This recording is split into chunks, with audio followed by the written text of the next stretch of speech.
आ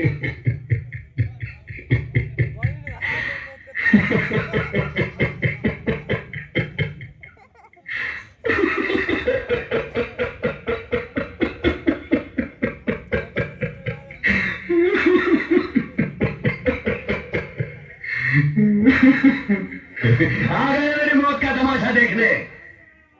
अब मुझे लटका देंगे, जुबान ऐसी बाहर आएगी, आंखें बाहर आएगी।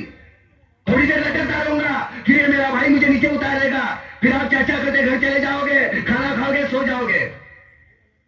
तुम्हारी ये नामर्दानगी, बुज़दिली एक दिन इस देश की मौत का तमाशा इसी खामोशी से देखेगी।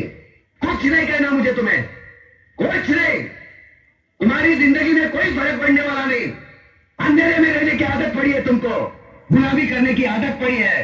पहले राजा महाराजाओं की गुलामी की, फिर अंग्रेजों की, अब चंद गद्दार नेताओं के और गुंडों की। धर्म के नाम पर ये तुम्हें बहकाते हैं, तुम एक दूसरे के गले काट रहे हो। काटो काटो। ऊपर वाला भी ऊपर से देखता होगा तो उसे शर्म आती होगी, सोचता होगा मैंने सबसे खूबसूरत चीज बनाई थी, इंसान। इंसान नीचे देखा तो सब कीड़े बन गए, कीड़े कीड़े। रेंगते रहो, सटते रहो, मरो। आए और गए, खेल खत्म। क्यों जिए मालूम नहीं, क्यों मरे मालूम नहीं। कलम वाली बाई क्रांति लाना चाहती थी, कलम के जोर पर काले वर्तमान को खत्म करना चाहती थी। कौन समझा उसकी बात को? 7 साले मुर्दे, जिंदा लाशें, किसे जगा दी वो? मैं जाग गया, कुछ अच्छा काम करके जा रहा हूं, सुकून है। लेकिन ध्यान में रखना, तुम्हारी ये खामोशी कल तुम्हारे बच्चों के लिए रोना बन जाएगी। ये कानून वाले, वर्दी वाले नेता, इन्होंने अपना ईमान बेच दिया। एक दूसरे को जलाते वक्त तुम्हारा ईमान कहा गया था, भाड़ में।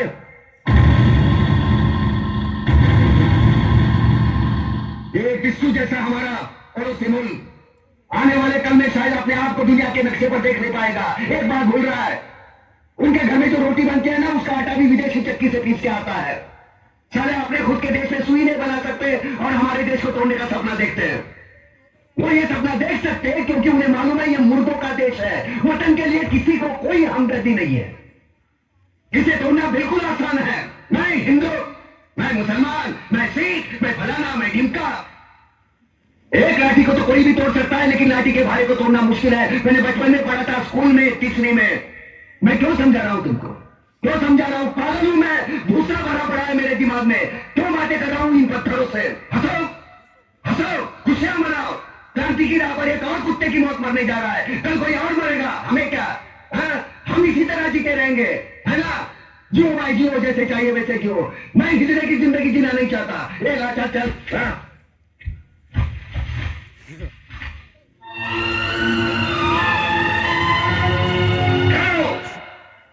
ये फांसी नहीं हो सकती।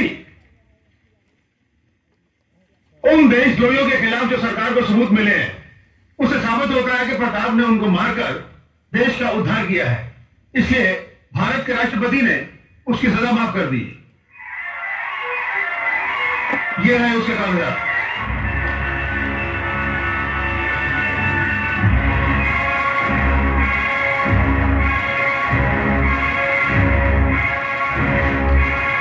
रोक दीजिए फांसी।